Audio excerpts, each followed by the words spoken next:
الحمد لله رب العالمين والصلاة والسلام على رسوله الأمين وعلى آله وصحبه أجمعين إلى يوم الدين أما بعد وقد قال الله تعالى في القرآن المجيد أعوذ بالله من الشيطان الرجيم بسم الله الرحمن الرحيم شهر رمضان الذي أنزل فيه القرآن هدى للناس وبينات من الهدى والفرقان صدق الله العظيم. அன்பிற்கினிய சகோதர சகோதரிகளே, இந்த இஸ்லாமிய பேரியக்கத்தின் ஊழியர்களே, உறுப்பினர்களே,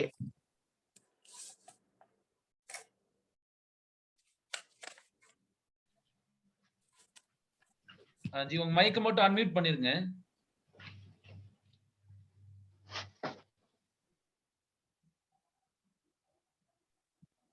இப்போ ஓகே கேக்குதா? Okay G. எதிர நடுவுல மியூட் ஆச்சோ எல்லாருக்கும்? இல்ல எனக்கு மட்டும் மத்தவங்கள மியூட் பண்ணனுங்களே மியூட் ஆயிட்டு பிரச்சனை இல்ல இன்ஷாஅல்லாஹ். ஓகே, கண்டிப்பா பண்ணுங்க. அன்பிற்கினிய சகோதர சகோதரிகளே, அல்ஹம்துலில்லாஹ் ஒரு புனிதமான மாதத்தில் மீண்டும் உங்கள் அனைவரையும் சந்திப்பதில் மிக்க மகிழ்ச்சி. வரலாற்றில் ரமதான் என்ற தலைப்பிலே சில கருத்துக்கள், சில சிந்தனைகள், சில வரலாற்று நிகழ்வுகள் உங்கள் முன்னால் பரிமாறிக்கொள்வதற்கு இந்த வாய்ப்பை பயன்படுத்துகிறேன். வல்ல ரஹ்மான் அதற்கு துணை நிற்பானாக. நம் அனைவரையும் மறுமையில் சுவனத்தில் ஒன்றிணைக்க செய்வானாக. பொதுவாக ரமலான் மாதத்தில் வருகின்ற உரைகள் நோன்பு குறித்திருக்கும், திருக்குரான் குறித்திருக்கும், தௌபாவை குறித்திருக்கும், இன்ஃபாக் ஜகா சதகா பத்தி இருக்கும். ஆனால் இது கொஞ்சம் வித்தியாசமான வரலாற்று நிகழ்வுகள் குறித்தானது. இதில் ரமலானும் தொடர்பு இருக்கிறது. ஏன் இப்படிப்பட்ட வரலாற்று நிகழ்வுகளை நாம் தெரிந்து கொள்ள வேண்டும் என்பதுதான் இந்த உரையினுடைய இறுதியில் நமக்கு ஆன செய்தியாகும். ஃபாஸ்டிங் அண்ட் ஃபீஸ்டிங் என்று சொல்லுவார்கள். நோன்பு பகலில், இரவில் feast. Fasting in the morning day time and feasting in the night time என்று சொல்வார். அந்த சொற்றொடர் நம் அனைவருக்கும் ஒரு விதமான கேள்வியை ஏற்படுத்த வேண்டும். நமக்கு நாமே சீர்தூக்கி பார்க்க வேண்டும். நாம் பகலில் நோன்பு வைத்து சாப்பிடாம தண்ணி குடிக்காம இருந்துட்டு அதை காம்பன்சேட் பண்ணுவதற்கு நைட்ல இருக்கிறோமா? அல்லது பகலில் நோன்பு வைக்கும் பொழுதும் இறை சிந்தனையோட இரவில் நோன்பு திறந்த பிறகும் அதே இறை சிந்தனையோடு இருக்கின்றோமா? இரண்டாவதாக, Ramadan is a month of hibernation என்று சொல்வார். ரமலான் மாதம் என்பது வீட்டில் முடங்கி இருக்கின்ற ஒரு சூழலை ஏற்படுத்தி இருக்கின்ற மாதம். ரமலானை பத்தியான எக்கனாமிக்கல் ஸ்டடீஸ் இருக்கு. பொருளாதார நிபுணர்கள் பலர் செய்கின்ற பல ஆய்வுகள் என்ன சொல்லுது அப்படின்னா, இந்த மாசத்தில் முஸ்லிம்களோட ப்ரொடக்டிவிட்டி, முஸ்லிம்களுடைய திறமை எல்லாமே குறைஞ்சு போறதாக சொல்றாங்க. வேலை செய்கின்ற டைம் குறையுது, வேலை செய்கின்ற திறன் குவாலிட்டி குறையுது. நம்மளும் அப்படியே பழகிருக்கோம். நோன்பு மாதத்துல அதிகமாக நாம் என்ன பண்ணிடுறோம்? வேலைகள் செய்வதை குறைத்து விடுகிறோம். உண்மையில் அவ்வாறு தான் இருக்க வேண்டுமா? இபாதத்துகள் என்ற ஒரு சொற்றொடரில் ரமலானை சுருக்கி விடுவதா? இந்த மாதிரியான சில கேள்விகளுக்கு பதில்தான் வரலாற்று ரீதியாக ரமலானுடைய நிகழ்வுகளை மீளாய்வு செய்கின்ற இந்த உரை. ரமலான் மாதத்தில் ஏன் நோன்பு நோக்க வேண்டும் என்பது நமக்கு எல்லோருக்கும் தெரியும். நாம் இப்போது ஓதன வசனம் எல்லாருக்கும் தெரிஞ்ச வசனம். சூரா பக்ரா 2வது அத்தியாயத்தினுடைய 185வது வசனத்தில் அல்லாஹ் ரப்பல் ஆலமீன் சொல்கிறான், ஷஹ்ரு ரமலான் அல்லதி உன்சில ஃபீஹில் குர்ஆன். இந்த குர்ஆன் என்பது இந்த மாதத்தில் அருளப்பட்டது. உண்மையில் வரலாற்று ரீதியில் ரமலானில் நடந்த நிகழ்வுகள் என்று பார்க்கும் பொழுது திருக்குர்ஆன் அருளப்பட்டதுதான் நம்பர் 1. நபி ஸல்லல்லாஹு அலைஹி வஸல்லம் அவர்கள் மற்ற வேதங்களும் ரமலான் மாதத்தில் தான் அருளப்பட்டது என்று கூறுகிறார். முஸ்னத் அஹ்மதில் பதிவு செய்யப்பட்ட ஹதீஸில் குறிப்பிடப்படுவது, தௌராத் வேதம் மூசா அலைஹிஸ்ஸலாம் அவர்களுக்கு ரமலான் 6 இரவுகள் கடந்து அருளப்பட்டதாகவும் சில பதிவுகளில் 2வது இரவு என்று சொல்லப்படுகிறது. ஈசா அலைஹிஸ்ஸலாம் அவர்களுக்கு இஞ்சில் வேதமும் ரமலான் 12 அல்லது 13வது இரவில் அருளப்பட்டதாக பதியப்படுகிறது. ஜபூர் வேதமும் ரமலான் 18வது இரவில் அருளப்பட்டது. நபி ஸல்லல்லாஹு அலைஹி வஸல்லம் அவர்களுக்கு இறுதி வேதமான குர்ஆனும் ரமலான் மாதத்தில் அருளப்பட்டது. ஆக பாத்தீங்கன்னா ரமலான் மாதத்தில் நடந்த மிக முக்கியமான வரலாற்று நிகழ்வு என்பது இதெல்லாம். ஆக மாதத்தினுடைய சிறப்பு மிக மிக அதிகமான சிறப்பு. வேதங்கள் அருளப்பட்ட மாதம், இதுல எந்த ஒரு மாற்று கருத்தும் கிடையாது. ஆனால் நாம் இன்றைய சூழலில் வேதம் அருளப்பட்ட மாதத்தில் நம்மளுடைய பணிகள் எவ்வாறு இருக்கிறது என்பதுதான் மிக முக்கியமான கொஸ்டின். நான் ஆரம்பத்தில் கேட்ட மாதிரி ஹைபர்னேட் பண்ணுறோமா, வீட்டிலே முடங்கி இருக்கிறோமா, இல்ல பணிகளை நல்லா செய்கிறோமா என்ற ஒரு கேள்வி இருக்கிறது. இதற்கு ரமலான் மாதத்தில் எந்த வருடத்தில் நோன்பு கடமையாக்கப்பட்டது, அதற்கு அடிப்படையான குர்ஆன் வசனங்களை அல்லாஹ் ரப்பல் ஆலமீன் எவ்வாறு அரேஞ்ச் பண்ணியிருக்கிறாப்ல குர்ஆன்ல என்பதை நாம் தெரிந்து கொள்ள வேண்டும். சூரா பக்ராவுடைய 183ல இருந்து 187 வசனங்கள் நோன்பை குறித்தான வசனம். எல்லோருக்கும் தெரியும். எப்பொழுது அருளப்பட்டது என்றால் ஹிஜ்ரி 2வது ஆண்டு. ஹிஜ்ரி 2வது ஆண்டு ரமலானுக்கு முந்தைய ஷஅபான், அதற்கு முந்தின மாசத்துல இந்த கடமையாக்கப்படுகிறது. நோன்பு வருகின்ற ரமலானில் கடமையாக்கப்படுகிறது என்பதை நபி ஸல்லல்லாஹு அலைஹி வஸல்லம் அவர்கள் அறிவிக்கிறார். அதே ஷஅபானில் தான் ஜக்காத்தும் கடமையாக்கப்படுகிறது. நல்லா விளங்கிடுங்க. சோ இந்த சூழல் வரைக்கும் முஸ்லிம்களுக்கு ஆஷுரா நோன்பு என்பது மட்டும்தான் இருந்தது. உபரியான நோன்புகள் நோத்தார்கள். ரசூலுல்லாஹும் வச்சிருந்தாங்க, சஹாபாவும் வச்சிருந்தாங்க. ஆனால் கடமையான ஃபர்லான நோன்பு என்பது ரசூல் ஸல்லல்லாஹு அலைஹி வஸல்லம் அவர்கள் ஹிஜ்ரத் பண்ணி மதீனா போய் 2வது ஆண்டு தான் கடமையாக்கப்பட்டது. இந்த சூழல்ல நடந்த மிக முக்கியமான ஒரு நிகழ்வு என்னவென்றால் எல்லோருக்கும் தெரியும், பத்ருடைய யுத்தம். சோ பத்ருடைய யுத்தம் எப்ப நடக்குது என்றால் ஹிஜ்ரி 2வது ஆண்டு ரமலான் மாதம் 17வது நாள். அதற்கு முன்னாகத்தான் எனது நோன்பு கடமையாகும். சோ இந்த பத்ர் இருக்கு பாத்தீங்களா, இந்த பத்ர் போர் என்பது திணிக்கப்பட்ட ஒரு யுத்தம். வியாபார கூட்டம் போயிட்டு இருக்கு. வியாபார கூட்டத்தை தடுக்க ஒரு சிறு குழுவை நபி ஸல்லல்லாஹு அலைஹி வஸல்லம் அவர்கள் ரெடி பண்றாங்க. ஆனால் செய்தி எப்படி வருது, வியாபார கூட்டம் மூவ் ஆயிட்டுச்சு. ஆனா மக்காவிலிருந்து ஒரு பெரும் படை கிளம்பி வியாபார கூட்டத்தை காப்பாற்றுகிறோம் என்ற போர்வையில் முஸ்லிம்களை அழித்து விட வேண்டும், அந்த சிறு கூட்டத்தை அழிக்க வேண்டும் என்று கிளம்பி வராங்க. இப்பொழுது பத்ரில் நிற்கிறாங்க. சோ ஒரு ரமலானுடைய புனிதமான மாதத்தில் நபி ஸல்லல்லாஹு அலைஹி வஸல்லம் அவர்கள் அதுவும் முதலாக நோன்பு நோக்கிறார்கள் சஹாபாக்கள், கடமையான நோன்பு. அப்படிப்பட்ட ஒரு சூழலில் நீங்கள் மதீனாவில் இருங்கள், நோன்பு வைத்தால் போதும் என்று இருக்கவில்லை. இந்த ரமலானில் நீங்கள் இரவு நின்று வணங்கினால் உங்கள் முற்பாவங்கள் மன்னிக்கப்படும். மன் சாம ரமலான மன் காம ரமலான என்று சொன்ன நபி ஸல்லல்லாஹு அலைஹி வஸல்லம் அவர்கள் இந்த இடத்தில் கிளம்புங்கள் என்று சொன்னார்கள். நம்முடைய நிலை எவ்வாறு? கொஞ்சம் யோசிச்சு பாருங்க. சோ வரலாற்றில் மிக முக்கியமான முதல் நிகழ்வு, ரமலானில் நடந்த முதல் மிக முக்கியமான யுத்தம் பத்ரும் ரமலானில் தான். இறுதியில் மிகப்பெரிய வெற்றி. நமக்கு அந்த டாபிக் உள்ளால பத்ருக்குள்ள நான் போக விரும்பல. அந்த வார் எப்படி நடந்துச்சு எல்லாமே நமக்கு தெரியும். மிகப்பெரிய வெற்றி அல்ஹம்துலில்லாஹ், அல்லாஹ் ரப்பல் ஆலமீன் திரும்பி வந்துட்டாங்க. அதற்கு பிறகும் ரமலான் வந்துச்சு. ஹிஜ்ரி 3, ஹிஜ்ரி 4, ஹிஜ்ரி 5. ஹிஜ்ரி 6ல் ஒரு சிறிய நிகழ்வு நடக்கிறது. அதுவும் ரமலானில் நடந்தது. அதை நாம பெருசா டிஸ்கஸ் பண்ண விரும்பல. ஆனால் ஹிஜ்ரி 8வது ஆண்டு மக்காவை நோக்கி ஒரு படை கிளம்புகிறது. நபி ஸல்லல்லாஹு அலைஹி வஸல்லம் இப்பொழுது திணிக்கப்பட்டதல்ல, இது பிளான்ட் ஆர்மி. திட்டமிட்ட 10,000 முஸ்லிம்களை கொண்ட ஒரு படை மக்காவை நோக்கி போகிறது. ஃபத்தஹ் மக்கா. இந்த ஃபத்தஹ் மக்கா என்பது எப்போ கிளம்புறாங்க, எப்படிப்பட்ட ஒரு சூழல்ல கிளம்புறாங்க? சுருக்கமா யோசிச்சு பாத்தீங்கன்னா, உதைபியா உடன்படிக்கையே மக்கத்து குறைஷிகள் மீறுகிறார்கள். முஸ்லிம்களுடன் கூட்டாக இருக்கின்ற, அதாவது ஒப்பந்தத்தில் இருக்கின்ற ஒரு கூட்டத்தை குறைஷிகள் ஒரு டீம் போய் அடிக்கிறார்கள். அவர்கள் உயிர் சேதம் ஏற்படுகிறது. சோ உடன்படிக்கை மீறப்படுகிறது. 6வது ஆண்டு நடைபெற்ற உடன்படிக்கை 8வது ஆண்டு மீறப்படுகிறது குறைஷிகளால்.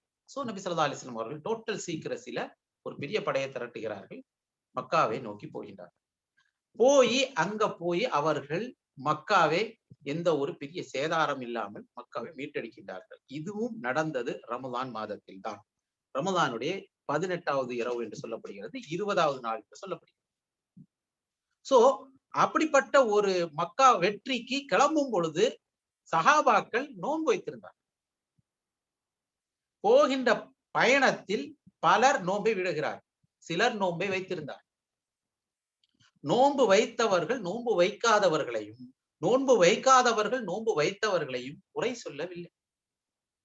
எல்லாம் கொஞ்சம் பாயிண்ட்ஸ் நல்லா நோட் பண்ணி வச்சிருங்க, மைண்ட்ல வச்சிருங்க. பயணத்தை தொடர்கிறார்கள். ஒரு பகுதி வருகிறது, உதைத் என்ற ஒரு பகுதி வந்ததுடன் நான் நோன்பை விட சொல்கிறார்கள் நபி ஸல்லல்லாஹு அலைஹி வஸல்லம் அவர்கள்.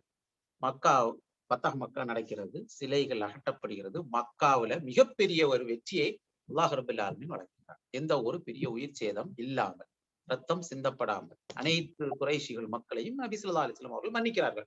சோ இப்படிப்பட்ட ஒரு மகத்தான வெற்றியும் ரமலானில் தான் நடக்கும்.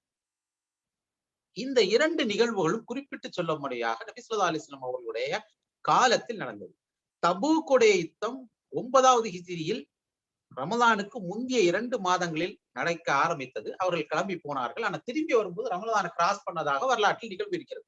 அது மிகப்பெரிய யுத்தம் அங்கு நடக்கல. சோ ஆனா அந்த பயணத்தில் இருந்தார்கள், ரிட்டர்ன் ஜேர்னி. ஆக நபி ஸல்லல்லாஹு அலைஹி வஸல்லம் அவருடைய உயிரோடு இருக்கும் பொழுது அவர்கள் வாழ்ந்த காலத்தில் 2 ரமலானை மிகப்பெரிய வெற்றிகரமான போரில் கழித்தார்.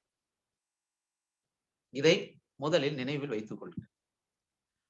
நபி ஸல்லல்லாஹு அலைஹி வஸல்லம் அவருடைய காலத்திற்கு பிறகு, சஹாபாக்களுடைய காலத்துக்கு பிறகு பல நிகழ்வுகள் இந்த ரமலான் மாதத்தில் நடந்தது. இன்னும் சொல்ல போனா மிகப்பெரிய வெற்றி கிட்டிய போர்கள் இந்த ரமலான் மாதத்தில் நடந்தது.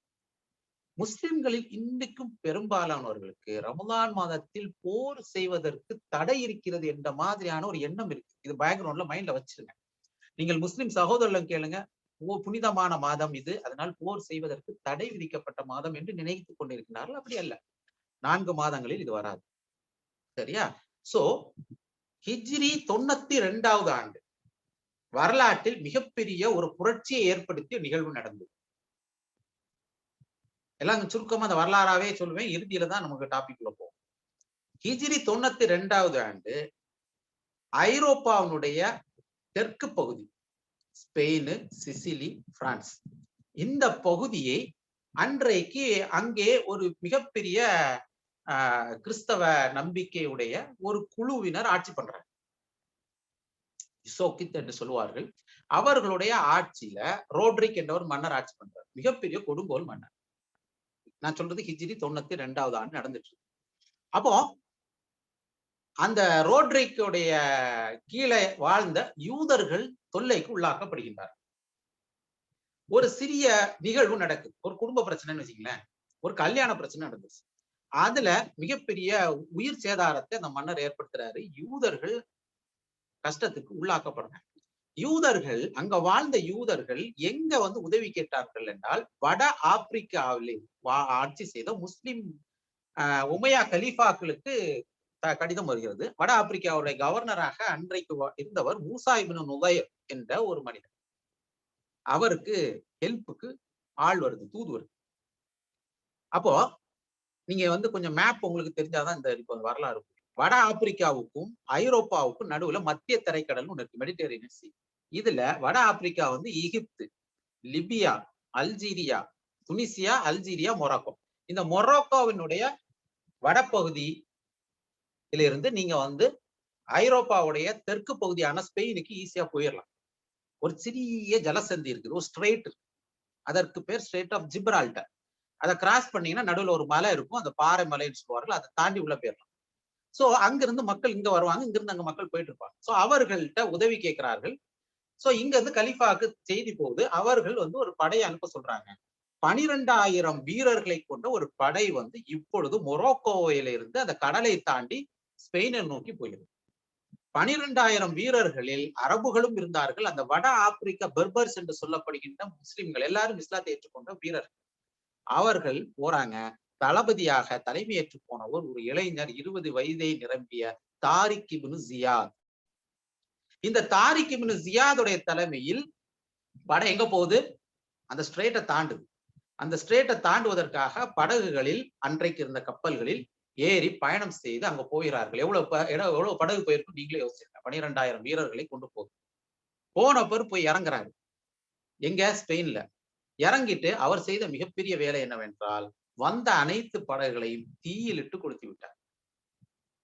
அவ்வளத்தையும் எரிச்சிட்டார். எரித்து விட்டு சொன்னாரு, இப்பொழுது உங்களுக்கு முன்னாடி ரோட்ரிக்ஸ் உடைய படை இருக்கிறது, பின்னாடி கடல் இருக்கு. 2 தவிர வேற வழியே இல்லை. ஒண்ணு, அவர்களை நீங்கள் வெற்றி கொள்ள வேண்டும், இல்லைன்னா கடல்ல விழுந்து சாக வேண்டும். மீண்டு போறதுக்கான வாய்ப்பை நான் அடைத்து விட்டேன் என்று சொன்னாங்க.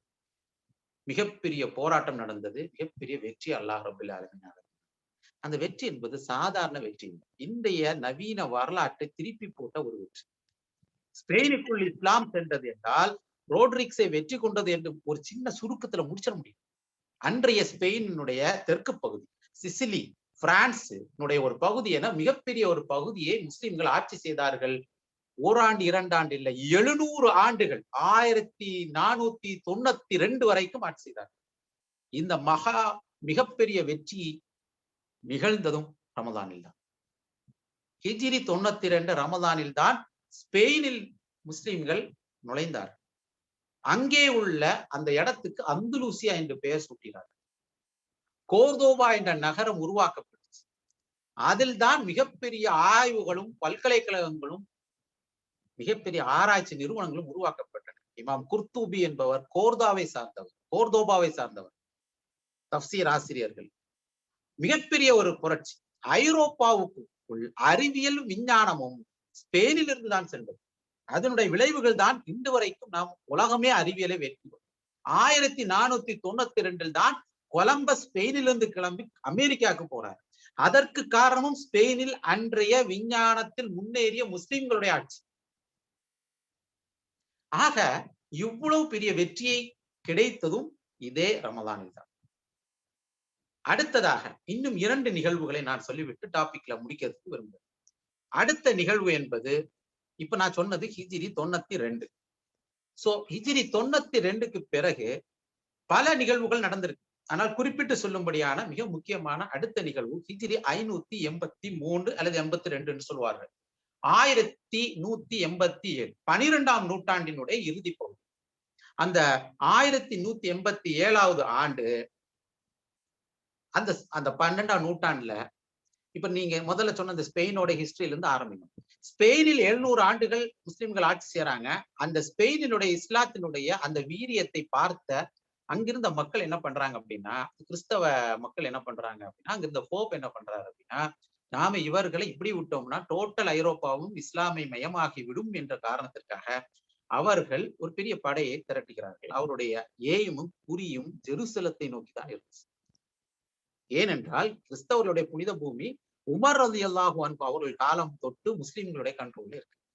கிறிஸ்தவர்களும் ஃப்ரீடமோட இருக்கிறாங்க, சுதந்திரமாக வாழ்றாங்க. அனைத்து விதமான கிறிஸ்தவ நம்பிக்கைகளும் அங்க பின்பற்றப்படுகிறது, எந்த ஒரு தடையும் இல்லாமல். முஸ்லிம்கள் நேர்மையான ஒரு ஆட்சியை கொடுக்கிறார்கள்.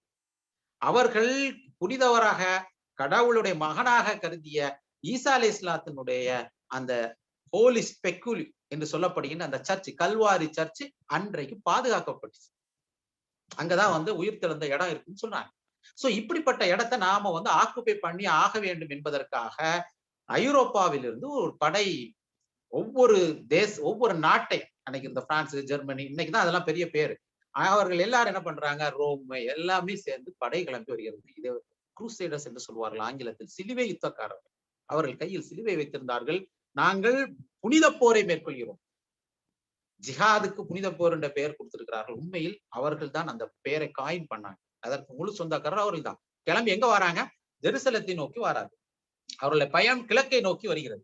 கிழக்கே இருக்கின்ற பலஸ்தீனத்தை நோக்கி படையெடுக்கின்றார்கள். சில காலம் அவர்கள் வெற்றி பெறுகின்றார்கள், சில காலம் தோல்வி வருகின்றார்கள், மறுபடி வருகிறார்கள். இறுதியில் பலஸ்தீனத்தின் பைத்துல் முகத்தஸ் இருக்கின்ற அந்த ஜெருசலத்தை ஆக்குபை பண்றாங்க.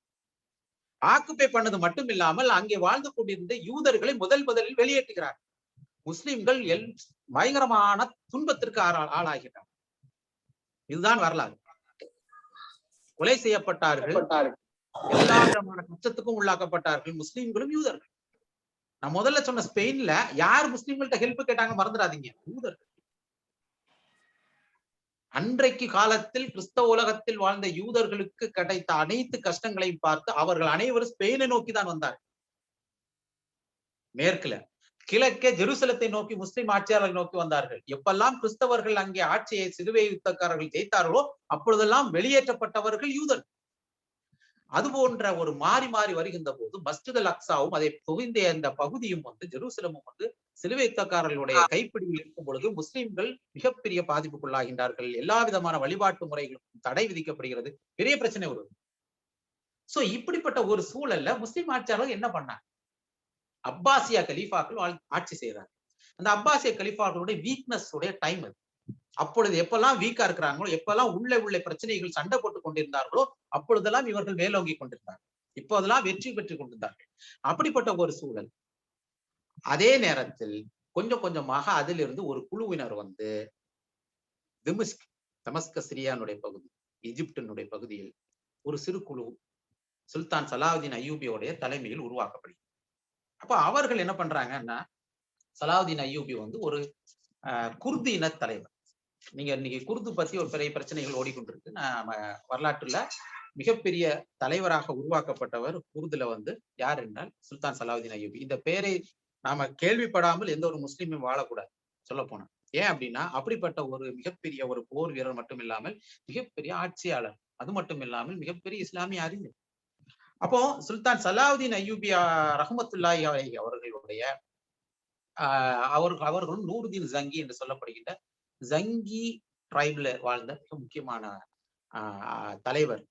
இவர்களுடைய மிகப்பெரிய ஒரு போராட்டத்துல கொஞ்சம் கொஞ்சமாக பிரிவினையோடு இருந்த முஸ்லிம்கள் குழுக்களை ஒன்றிணைக்கிறார். ஒன்றிணைத்து அவர்களுக்கு எதிராக போரிடுகிறார்கள், சிலுவை யுத்தக்காரர்களுக்கு எதிராக. ஒவ்வொரு இடங்களா போர் நடக்கும். மிகப்பெரிய வரலாறு சுல்தான் சலாவுதீன் அய்யூபி வரலாறு. இறுதியாக அந்த போர் ஹத்தீன் என்று சொல்லப்படுகின்ற யுத்தம் நடந்தது. அந்த யுத்தத்தில் மஸ்ஜித் அல் அக்ஸா மீண்டும் முஸ்லிம்கள் கைக்கு மீண்டது. மஸ்ஜித் அல் அக்ஸா என்றா இன்னைக்கு பைத்துல் முகத்தஸ் எல்லாருக்கும் தெரியும். ஜெருசலத்தை மீண்டும் முஸ்லிம்கள் கைப்பற்றி அங்கே இஸ்லாமிய அடிப்படையிலான ஒரு அமைப்பை, ஒரு ஆட்சி அமைப்பை ஏற்படுத்தினார்கள் சுல்தான் சலாவுதீன் அய்யூபி ரஹ்மத்துல்லாஹி அவர்கள். அதுவும் ரமலான் மாதத்தில் தான்.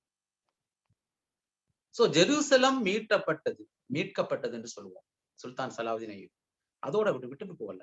அந்த 11ஆம் நூற்றாண்டுல அந்த கிறிஸ்தவர்களுடைய அந்த சர்ச்சுக்கு பாதுகாப்பு உத்தரவாதம் கொடுத்தாங்க. அவர்கள் அந்த ஹோலி ஸ்பெக்யூலியர் அந்த சர்ச்சினுடைய சாவியை ஒரு முஸ்லிமுடைய குடும்பத்துல கொடுத்தாங்க. அன்னையிலிருந்து இன்று வரைக்கும் அந்த குடும்ப பாரம்பரியத்தில் உள்ளவர்கள்ட்ட தான் அந்த சாவி இருக்கிறது. கல்வாரி சர்ச்சினுடைய சாவி அவர்களுக்கு இருக்கிறது. இவ்வளவு பெரிய வெற்றியை கிட்டியதும் ரமதானில் தான்.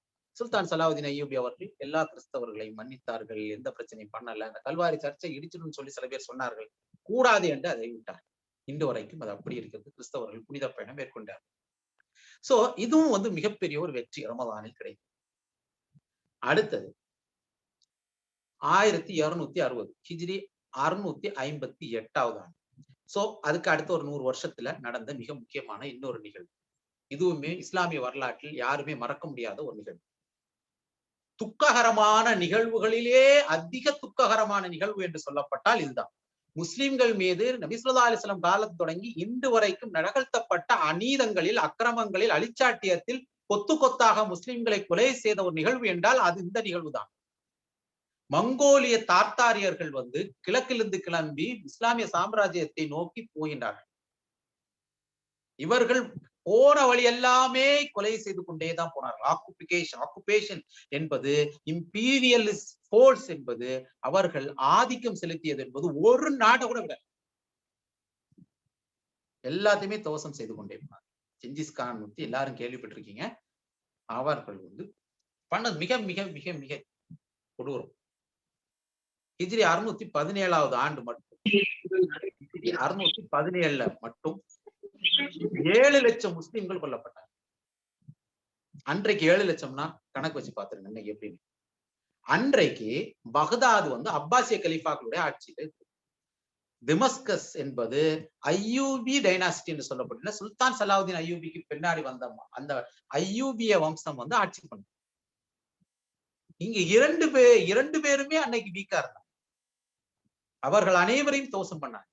பைத்துல் ஹிக்மா என்று சொல்லப்படுகின்ற அறிவு கருவூலமாக திகழ்ந்த பகதாதை வந்து செஞ்சிஸ்கானும் அவருடைய பேரனாகிய ஹுலூக்கானும் தரமட்டமாக்கினார். ஈராக்கினுடைய பக்தாத்னா ஈராக்கினுடைய இந்த 2 முக்கியமான ஆறுகள் சொல்லப்படுகின்ற யுப்ராட்டஸும் டைக்ரஸும் மையினால் கலங்கிய நீராக போனதுன்னு சொல்வார்கள். ரத்தத்தினால் போனது என்று சொல்வார்கள். ரத்தத்தினால் என்றால் கொல்லப்பட்ட மக்களுடைய ரத்தம், மையினால் என்றால் புத்தகத்தை அவ்வளோத்தையும் அகத்தி போட்டாங்க. இன்னைக்கு மாதிரி பிரிண்டிங் கிடையாது, இங்க் கலர் மாறி போச்சு சொன்னாங்க. அறிவு கருவூலங்கள் அனைத்துமே வந்து ஆற்றில் கொட்டப்பட்டார். இப்படிப்பட்ட ஒரு கொடூரமான ஒரு சூழல். இப்படிப்பட்ட சூழல் நீங்க நல்லா திருப்பி மேப் ஞாபகம் வச்சுக்கீங்க. கிழக்கிலிருந்து தொடங்கிய இந்த ஆதிக்கம் என்பது கொஞ்சம் கொஞ்சமாக மேற்கு நோக்கி போகுது. பாரசீகம், அன்றைய பாரசீகம், இன்னைக்கு ஈரான் கிழக்கு இருக்கு, அது முடிஞ்சிச்சு. அடுத்து சிரியா, பலஸ்தீன் பகுதி. சோ சிரியாவையும் தாண்டிட்டார்.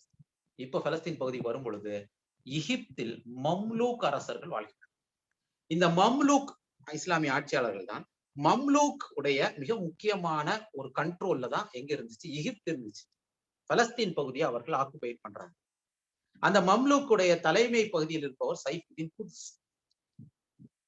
சைஃபுதீன் குதுஸினுடைய தலைமையில் தான் அப்பொழுது என்ன பண்ணாங்க, ஒரு பெரிய படை திரட்டப்பட்டு டுவர்ட்ஸ் பலஸ்தீன் வந்து அவர்கள் வராங்க. இந்த கூட்டம் வந்து எங்க நோக்கி வருது, பலஸ்தீனத்தை நோக்கி வருது. எல்லாத்தையும் வழியில நடுக அவர்கள் வந்து கொலை ரத்தம் ஓட்டி கொண்டு வந்த அந்த மங்கோலிய தார்த்தாரியர்களுடைய அட்வான்ஸ்மெண்ட், அதனுடைய அந்த படையினுடைய முன்னேற்றத்தை தடுத்து நிறுத்தியது சைஃபுதீன் குதுஸ் ரஹ்மத்துல்லாஹி அவர்கள் நடைபெற்ற போர் ஐன் ஜாலூத் என்று சொல்லப்படுகின்ற இன்றைய பலஸ்தீன் பகுதியில் இருக்கின்ற ஒரு இடத்தில். அங்குதான் மங்கோலியர்கள் மண்ணை கவ்வினார். எப்படி இருக்கும் யோசிச்சு பாருங்க. இன்றைக்கு ஈராக்கின் மேல ஒரு படை அமெரிக்கா, ஆப்கான் மேல அமெரிக்க படை குண்டு போட்டுச்சு என்று சொல்றோம், சிரியாவை மோசமாக சொல்றோம். பார்க்கும் பொழுதே கண்ணீர் வெடிவு. ஆனால் லட்சக்கணக்கான மக்களை கொண்டு குவித்தார்கள், தோசம் பண்ணார்கள். அவர்களை தடுத்து நிறுத்துவதற்கு அல்லாஹ் ஒருவரை உருவாக்கினார். மிகப்பெரிய யுத்தம் நடந்தது ஐன் ஜாலூத்தில். 658வது ஹிஜ்ரி ரமதான் 25வது நாள் தான் அந்த வெற்றி கிட்டியது. வெற்றி என்பதும் அது சாதாரண வெற்றி இல்லை. ஏன் அப்படி சொல்றேன் அப்படின்னா, எந்த மங்கோலியர்கள் அங்கே தோற்கடிக்கப்பட்டார்களோ அந்த மங்கோலியர்கள் அனைவருமே இஸ்லாத்தை ஏற்றுக்கொண்டார். அந்த தார்த்தாரியர்களுடைய பரம்பரையில் தான் மறுபடியும் 200 ஆண்டுகளில் துருக்கியினுடைய தலைமை போகும். இன்னைக்கு கசகஸ்தான், துர்க்மெனிஸ்தான், உஸ்பெகிஸ்தான் அனைத்துமே இவர்களுடைய ஆட்சிக்கு வரும். முகலாயர்கள் கூட இவர்களுடைய பரம்பரையில் வந்தவர்கள் என்ற ஒரு கருத்து இருக்கிறது. சோ மிகப்பெரிய ஒரு ஆட்சி அங்க போகும். சாதாரண வெற்றி அல்ல. ஆனால் இந்த வெற்றி நிகழ்ந்ததும் ஒரு ரமதானில். அன்பான சகோதரர்களே, சகோதரிகளே, சோ வரலாற்றில் பெரிய வெற்றியை கிட்டியது ரமதான் மாதத்தில் தான். இந்த வரலாறுகள் உங்களுக்கு தெரிய வேண்டும் என்பதற்காக ஒவ்வொரு நிகழ்வையும் நான் கொஞ்சம் விளக்கமா சொல்லிட்டேன். ஒவ்வொன்றுமே நூல்கள் அளவுக்கு விரிவாக பேசப்பட வேண்டிய விஷயங்கள். இப்ப நம்ம டாபிக்குள்ள வரும். ரமதான் மாதம் என்பது சோம்பி வீட்டுல இருக்கின்ற மாதம் அல்ல. சைஃபுதீன் குதுஸுக்கும் சுல்தான் சலாவுதீன் ஐயூபிக்கும் ரமதான் மாதத்தில் நோன்பு நோக்க வேண்டும், இரவெல்லாம் நின்று வணங்க வேண்டும், இஹ்திகாஃப் இருக்க வேண்டும் என்பது தெரியாமல் இல்லை. ஆனால் எதற்கு முன்னுரிமை வழங்கினார்கள் என்பதை நீங்க வழங்க. ரமதான் மாதத்தில் உடலை வருத்துவதும் பொருளை தியாகம் செய்வதும் மட்டுமல்ல, உடல் பொருள் தாண்டி ஆவி என்ற உயிருக்கும் சோதனை இருக்கிறது. தியாகம் செய்கின்ற காலம் வந்தால் அதற்கும் தயாராக இருக்க வேண்டும். இதுதான் ரமதானினுடைய மிகப்பெரிய செய்தி. ஆனால் நம்மிடம் அந்த புரிதல்கள் குறைந்து போய்விட்டது. அன்பான சகோதரர்களே, இந்த அனைத்து வெற்றி ஈட்டியதும் முஸ்லிம்கள் தான், மலக்குகள் இல்லை, வானவர்கள் இல்லை. அவர்களுக்கும் ரமதான் இருந்தது. இன்றைக்கு நம்மளுடைய டிஸ்கஷன் ரமதானில் எப்படி இருக்கு தெரியுமா? முதல் நாள் என்னைக்குங்கிறதுல சண்டை, இரவு தொழுகையில் பிரச்சனை. 8 ரக்காத்தா 20 ரக்காத்தா, 2 ரக்காத்தா 4 ரக்காத்தா, வித்திரை 2 ஒண்ணா தொழணுமா, ஒண்ணு மிச்சம் 3ஆ தொழணுமா? எவ்வளவு பெரிய டிஸ்கஷனுங்க. அப்பாசிய கலீஃபாக்களுடைய ஆட்சியில தாத்தாரியர்கள் பகதாதை தவசம் பண்ணும் பொழுது அங்கே உட்கார்ந்து கொண்டு இதே சித்தாந்தத்தில் தான் விவாதம் செய்து கொண்டிருந்தார் முஸ்லிம். வரலாற்றில் குறிப்பிட்டு மறந்துடக்கூடாது. இன்னைக்கு சொல்ற நிகழ்வை யாரும் மறந்துட்டு போயிடாது, கேஷுவல் எடுத்துட்டு போயிடாதீங்க. இது ஏதோ சோழர் பாண்டியர் வெற்றி அல்ல. நல்லா விளங்கிடுங்க. தலையை கொண்டு குடுனானா கொடுத்தார்கள் என்றார். அப்போதான் ஷேகுல் இஸ்லாம் இமாம் இப்னு தைமியா ரஹ்மத்துல்லாஹி அவர்கள் அவர்களுக்கு எதிராக போர் புரிவதற்காக ஃபத்வா கொடுத்தார். நல்லா விளங்கிடுங்க. என்ன டிஸ்கஷன் அங்க ஓடிச்சுன்னு நினைக்கிறீங்க? இதுதான் ஸ்பெயின் வீழும் போதும் இதே டிஸ்கஷன். இன் ஃபைட்டிங்ஸ் சுல்தான் சலாவுதீன் அய்யூபி ரஹ்மத்துல்லாஹி அவர்களுடைய வெற்றிக்கு காரணம் அவர்கள் ஒவ்வொரு குழுக்களாக சேர்த்தார். இந்த பிரச்சனைகள்ல தலையிடல. சுல்தான் சலாவுதீன் அய்யூபி பத்தி தெரிந்து கொள்ளும்னா 3 வால்யூம் புக் இருக்கு. சோ என்னுடைய பாயிண்ட் கொஞ்சம் யோசிச்சு பாருங்க. இன்னைக்கு நம்ம முஸ்லிம்களோட ரமலான் எவ்வாறு கழிகிறது? அது முகநூலில் சண்டையா இருக்கலாம், வாட்ஸ்அப்பில் பிரச்சனையா இருக்கலாம், வீட்டுல எல்லாம் பள்ளியில இருக்கலாம், எங்க வேணாலும் இருக்கலாம். ஒரே பாயிண்ட்ல தான் இருக்கிறாங்க. ஏன்? வரலாறு மறந்து விட்டார். எப்பொழுதெல்லாம் நாம் இந்த பிரச்சனையிலேயே சுத்தி வரீங்களோ எதிரிகள் உங்களை ஈஸியாக அடிப்பார்கள். இதுதான் வரலாறு. இப்போ மறுபடியும் மக்கா வெற்றியில நான் ஒரு வார்த்தை சொன்னேன். 2 சஹாபாக்களும் நோன்பு வைத்தார்கள், நோன்பு வைக்காதவர்கள் இருந்தாங்க. 2 பேரும் அவர்கள் ஒருவரை ஒருவர் குறை சொல்லிக் கொள்ள. நம்ம விவாதம் எங்க இருக்கு தெரியுமா? பயணத்தில் நோன்பு. அதற்கு ஒருத்தர் கேள்வி கேட்பாரு, ஃபத்வா கேட்பாரு, அவர் பதில் சொல்லுவாங்க. எவ்வளவு நாளைக்கு? சோ நமக்கு இந்த வரலாறு சொல்லிக் கொடுக்கணும். ஒரு பயணத்தில் நபி ஸல்லல்லாஹு அலைஹி வஸல்லம் அவர்கள் சஹாபாக்கள் இருந்தாலும் ஹதீஸை படிச்சிருவாங்க. அது எந்த பயணம்னு மறந்துட்டாங்க. அது ஃபத்தாக மக்காவை நோக்கிய பயணம் என்பதுதான் பாயிண்ட். சோ இது ஒரு போராட்ட களத்தில் நடந்தது. ரமலான் என்பது வெறுமனே சாப்பிட்டு தூங்கிட்டு இருக்கிறதுக்கானது அல்ல. அன்பு சகோதர சகோதரிகளே, இறுதியாக ஃபர்ஸ்ட் சொன்ன ஒரு விஷயத்த மறுபடியும் உங்களுக்கு கான்டெக்ஸ்ட் டு தி குர்ஆன் சொல்லினா உங்களுக்கு எல்லாம் விளங்கிரும். பத்ர் போர் தான் முதலில் நடந்தது. குர்ஆனில் நோன்பு கடமையாக்கப்பட்ட அந்த வசனம் என்பது சூரா பக்ராவுடைய 183வது வசனத்திலிருந்து 187வது வசனம். இந்த வசனத்துக்கு முன்னாடி நீங்க பாத்தீங்கன்னா அல்லாஹ் ரப்பல் ஆலமீன் அல்லாஹ் குர்ஆன்ல இந்த வசனத்தை எப்படி ரசூலுல்லாஹ்க்கு வைக்க சொல்றான் அப்படிங்கிறது மிக முக்கியமான ஹிக்மத். எல்லா வசனங்களும் ஆர்டர்ல வரலன்னு எல்லாருக்கும் தெரியும். எங்க வைக்கிறாப்ல தெரியுமா? 177வது வசனம் பக்ராவில் போய் படித்து பாருங்க. லைஸல் பிர்ர அன் துவல்லு வுஜூஹக்கும் கிபலல் மஷ்ரிகி வல் மக்ரிப். ஆயத்தில் பிர், நன்மை என்பது என்ன தெரியுமா? நன்மை என்பதை விளக்கிவிட்டு அல்லாஹ் ரப்பல் ஆலமீன் அடுத்த கான்டெக்ஸ்ட் வருது. குத்திப அலைக்குமுல் கிசாஸ். யா அய்யுஹல்லதீன ஆமனு குத்திப அலைக்குமுல் கிசாஸ். பழி வாங்குவது உங்கள் மீது விதியாக்கப்பட்டது. சட்டம் சரியாகதுன்னா கத்தி எடுத்துட்டு போய் குத்துறது இல்ல, கொலைக்கு பனிஷ்மெண்ட் கொடுப்பது. சரியாவுடைய சட்டத்தை இம்ப்ளிமெண்ட் பண்ணும். அப்படின்னா என்ன அர்த்தம்? அது ஆட்சியாளர்களுக்கான ஆர்டர். சோ விதியாக்குவது என்பது சாதாரண விஷயம் அல்ல. எவ்வளவு கஷ்டமான விஷயம். அதுல மிக முக்கியமான விஷயம் என்ன தெரியுமா? தப்பு பண்ணிடக்கூடாது. கேர்ஃபுல்லாக அந்த தீர்ப்பு கொடுக்கணும். அதுக்கு ஆட்சியாளருக்கு தேவை தக்குவா. அடுத்து தொடர்ந்து படிச்சு பாருங்க. 183 இருந்து 187 வசனம் முடிஞ்ச பிறகு அடுத்து 190ல இருந்து ஆரம்பிக்குது. என்னது? உங்களுக்கு யார் உங்களிடம் போரிடுகிறார்களோ அவருக்கு எதிராக போர் புரிவதற்கு உங்களுக்கு விதியாக்கப்படுகிறது. வசனங்கள் எப்போ வருது? அது பத்ர் போருக்கான அனுமதி வழங்கப்பட்ட வசனங்கள் 2. ஒன்னு சூரா ஹஜ்ஜில் 39-40வது வசனங்கள், இன்னொன்று சூரா பக்ரானுடைய 190, 91, 92, 95. சோ போரில் நீங்கள் தக்குவாவை மெயின்டைன் பண்ணணும். பத்ர்ல போறாங்க பாத்தீங்களா, அங்க முக்கியமானது என்ன தெரியுமா? தக்குவா. மக்காவில் வாழும் போது கீழே இருக்குது இஸ்லாம். மதினாவுக்குள் வந்த பிறகு பவர் கையில வருது. எப்ப ஆட்சி கையில வருதோ அப்பதான் அழிச்சாட்டியம் செய்வார்கள் மனிதர்கள். எங்கே மெஜாரிட்டி இருக்குதோ அங்கதான் பிரச்சனை வரும். அங்கதான் உங்களை நீங்களே பாதுகாத்துக் கொள்வது கஷ்டமான விஷயமாக இருக்கு. நான் மைனாரிட்டியா இருக்கும்போது அடங்கி இருப்பேன். நான் மெஜாரிட்டி ஆகும்போது என் வேலையை காட்டு. இதுதான் மனிதனுடைய இயல்பு. உலகம் பூரா வரலாறாதான். இது வந்துடக்கூடாது என்பதற்காக அல்லாஹ் ரப்பல் ஆலமீன் நோன்பை விதியாக்குறான். அந்த வசனங்களை நீங்கள் அங்க பார்க்கணும். சோ குர்ஆன்ல அல்லாஹ் ரப்பல் ஆலமீன் நோன்பு குறித்த வசனங்கள் ஒரு வரலாற்று ரீதியாக தொடர்புடையது. ஹிஜ்ரி 2வது ஆண்டு நோன்பு மட்டும் கடமையாக்கப்படவில்லை, போரும் அப்பதான் அனுமதி வழங்க முடியும். அதுவரைக்கும் கண்ட்ரோல். சோ எதுல நாம அதிகமான கான்சென்ட்ரேஷன் கொடுக்கணுமோ அதை விட்டுட்டோம்.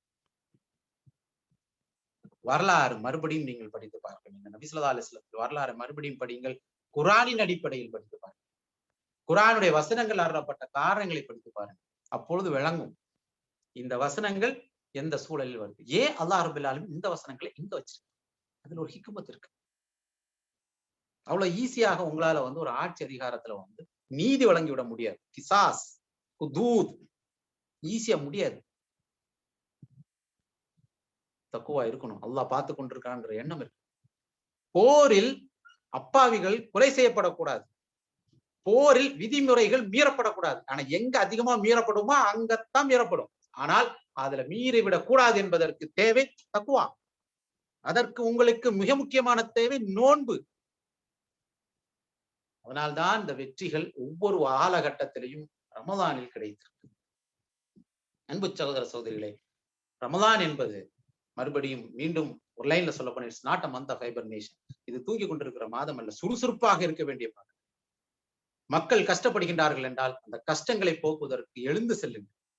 இல்ல நான் இங்கதான் இருப்பேன், நான் பள்ளியில தொழுட்டே இருப்பேன், திக்கர் வச்சுட்டே இருப்பேன், ரைட், யார் இல்லைன்னு சொல்லு.